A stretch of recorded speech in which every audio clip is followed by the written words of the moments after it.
Olá, queridos estudantes. Hoje teremos uma aula sobre a Grécia Antiga. A Grécia Antiga os helenos, que eram os gregos antigos, habitavam uma terra que se chamava Hélade. Quem deu esse nome de Grécia para os helenos que habitavam essa terra que chamava-se Hélade foram os romanos. Qual a localização da Grécia Antiga? Na Península Balcânica, nas ilhas do Mar Egeu, na Península do Peloponeso, nas regiões da Ásia Menor e no sul da Península Itálica. Ou seja, nas margens norte, sul e leste do Mar Mediterrâneo, tanto a sua parte ocidental quanto a sua parte oriental, nas margens do Mar Negro e do Mar Egeu, também do Mar Jônico, do Mar Adriático. Quais eram as características da Grécia Antiga, da sua economia? O primeiro ponto fundamental é que os solos eram inférteis. Por isso, era necessária a compra de produtos pelos gregos vindos de outros territórios. Portanto, havia algumas áreas da Grécia Antiga que os solos eram férteis. Estamos falando aqui da Península do Peloponeso e da Península Balcânica, em especial, na origem da civilização grega. Que depois eles irão expandir e iniciar um processo de colonização em busca de terras mais férteis. Mas na sua origem, então dividia-se em solos inférteis, que era a grande maioria, e algumas regiões de solos férteis. Nestas regiões havia-se o excedente da produção agrícola. E por isso que houve a necessidade do desenvolvimento do comércio marítimo, tanto para a venda do excedente da produção agrícola, quanto para a compra de produtos vindo de outros territórios, nas regiões e nas áreas onde os solos eram inférteis e a produção era insuficiente. Qual é a linha do tempo da Grécia Antiga? A Grécia Antiga ela é periodizada em vários períodos, dividida em vários períodos. Então nós temos o período pré-homérico, que é o século 20 ao 12 a.C., que é o período da civilização cretense e minoica. Depois nós temos o período homérico, que vai do século 12 ao século 8 a.C., que é o período das comunidades gentílicas. Depois, nós temos o século 8 ao 6 a.C., que é o período arcaico, onde irá se destacar duas importantes polis gregas, que será Esparta e Atenas. Depois, nós teremos o período clássico, que é do século 5 ao 4 a.C., que é o período das guerras médicas, da Liga de Delos e da Guerra do Peloponeso. E por fim, o último período da história da Grécia Antiga, que é o período helenístico, que vai do século 4 a 2 a.C., que é o período da conquista da Grécia pela Macedônia. Falaremos agora então sobre as características do período homérico. Quais são as fontes históricas deste período? São o artesanato, cerâmica, a escrita minoica como figuras e símbolos e as ruínas de palácios descobertas pela arqueologia. Vamos falar um pouquinho agora então sobre a civilização cretense ou minoica. Estamos agora estudando o período pré-homérico. A civilização cretense ou minoica, ela habitou a ilha de Creta por volta de 2700 e 1450 a.C. E lá estabeleceu-se a dinastia Minos, que foi o berço da civilização grega. Foi um período de grande prosperidade, em que a civilização minoica ela será ela irá, ser uma sociedade, irá, né, se organizar na forma de uma talassocracia. E o que é uma talassocracia? É o poder do governo vinha do controle do mar.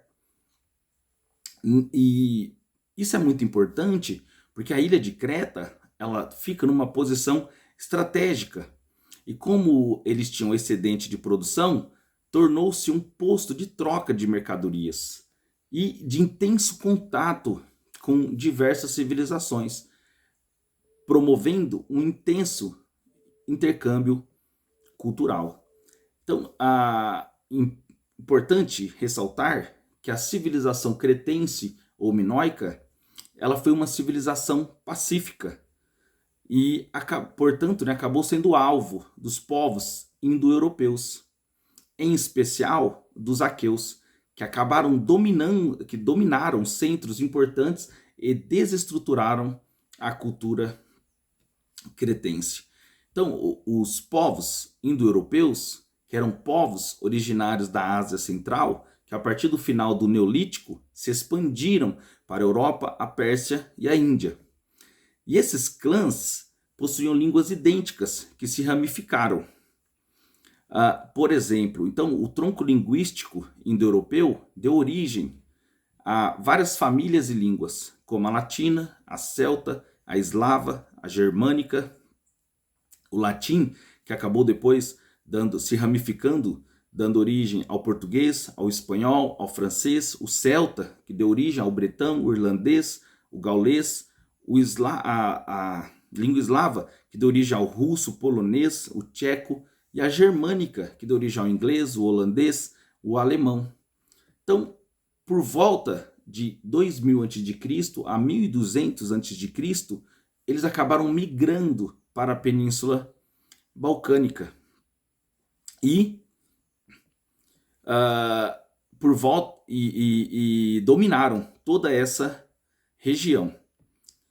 Então, durante o período das civilizações minoica e micênica, as regiões que estavam sob o domínio e influência de Micenas eram toda a região leste do Mar Egeu, cidades como Troia, Mileto, a ilha de Rhodes, tudo estava sob no Chipre, né, a Salamina, estava sobre o domínio dos micenas. Já as regiões sob o domínio ou influência de Creta, é a própria ilha, né, de Creta, que era a cidade de Knossos, Festo.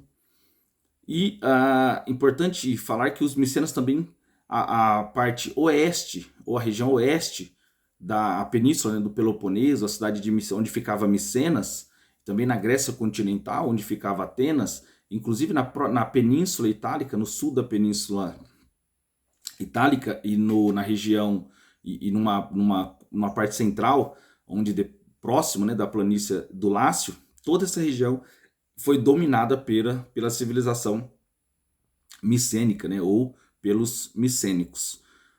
Importante ressaltar então que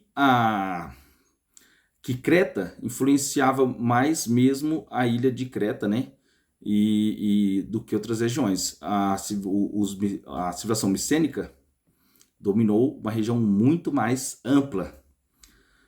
Falaremos então agora sobre algumas características da civilização micênica. Por volta de entre 1600 a.C. a 1200 a.C., os aqueus, que eram os micênicos, ocuparam toda essa região. Em 1400 a.C., os micênicos absorveram a civilização cretense e ampliaram seu domínio para a ilha de Creta e todo o Mar Egeu. Já tinha uma supremacia, né, uma hegemonia, portanto faltava a ilha de a ilha de Creta, que acabou sendo absorvida em 1400 a.C. pelos aqueus, que eram os micênicos. E ao absorver a civilização cretense, os elementos da cultura cretense foram assimilados pelos micênicos. E importante ressaltar que a civilização micênica era uma sociedade de nobres, de trabalhadores e escravos, que eles eram politeístas.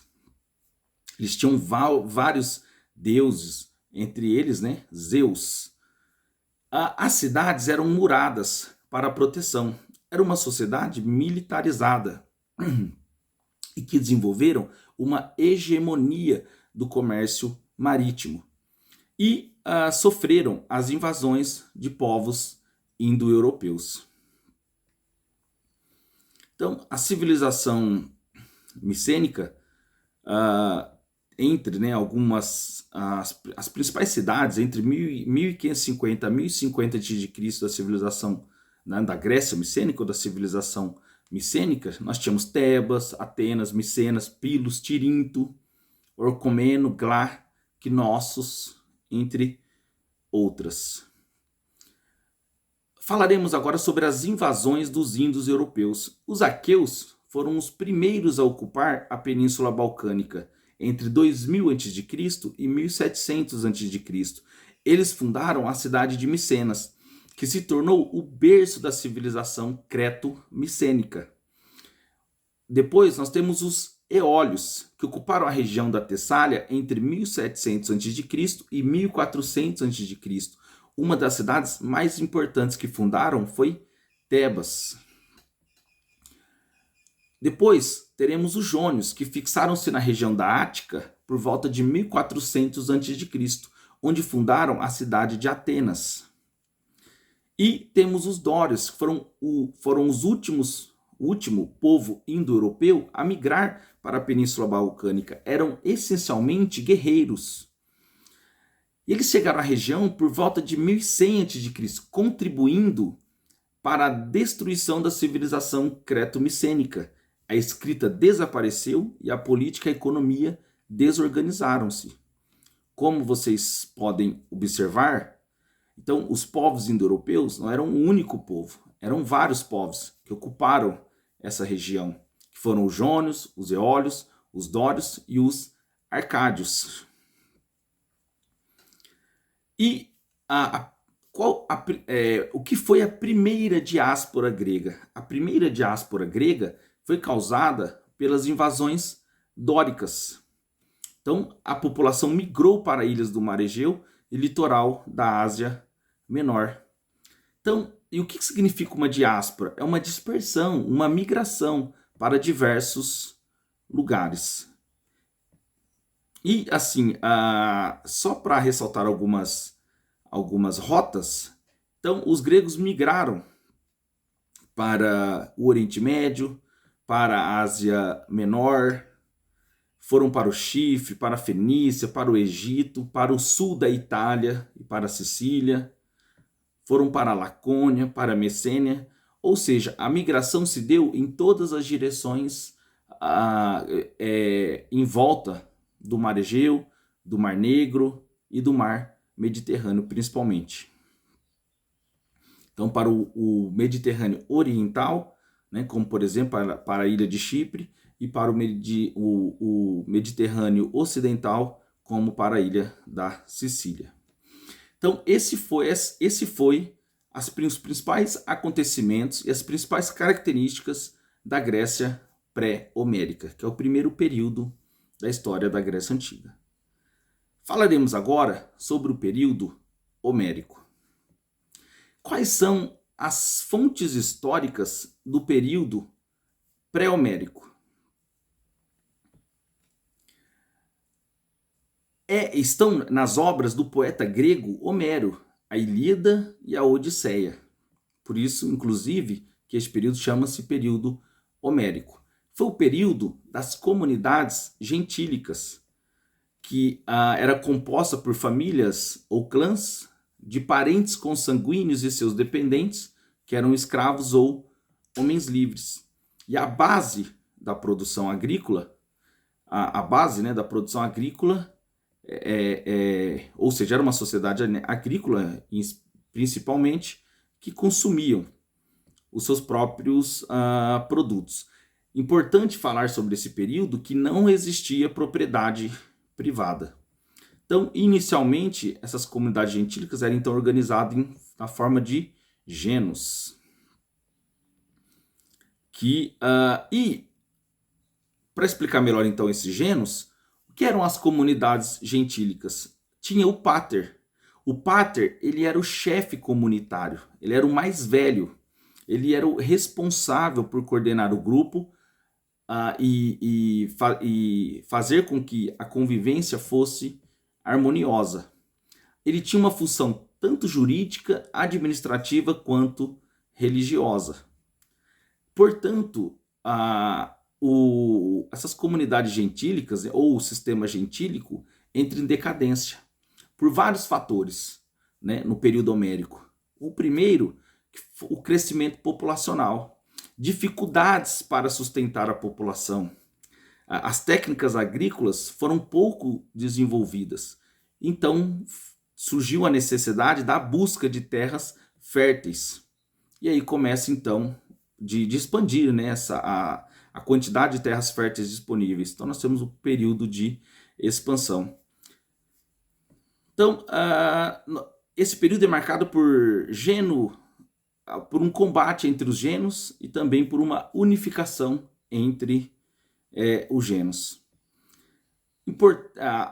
Vamos falar um pouquinho ainda mais sobre as comunidades gentílicas e quais foram as consequências dessa crise do sistema gentílico. Os genos, eles perderam o caráter comunitário. Lembra que eu disse que não havia propriedade privada? Então passou a ocorrer a divisão de terras de acordo com a proximidade com o pater, que era o chefe comunitário. E aí então a sociedade se divide em 3 classes sociais. Os eupátridas, que eram os bem-nascidos, né? Isso significa eupátridas, e que era composto por famílias e que eram os donos, os proprietários das terras agricultáveis, dos solos mais férteis.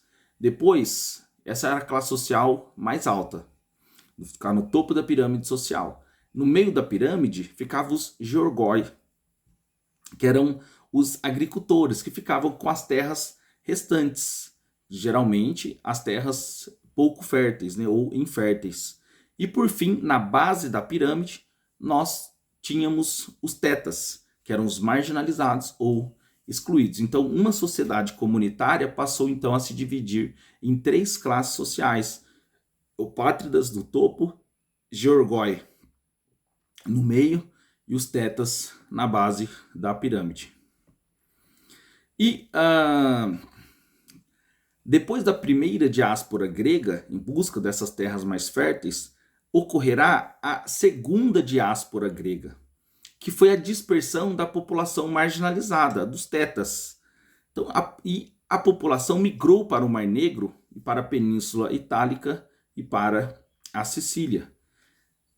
Essa diáspora acabou gerando uma independência político-administrativa desses povoados, né, porque ocorreu após essa diáspora a formação das cidades-estados. Então todos esses novos núcleos, essas novas cidades que foram surgindo, adquiriu, né, ou já se foram se formando com independência política administrativa. Então o período homérico é o período do surgimento na história da Grécia Antiga da polis grega ou das cidades-estado. Pessoal, então este primeiro vídeo, período pré-homérico e período homérico. Até a próxima aula. Um abraço a todos.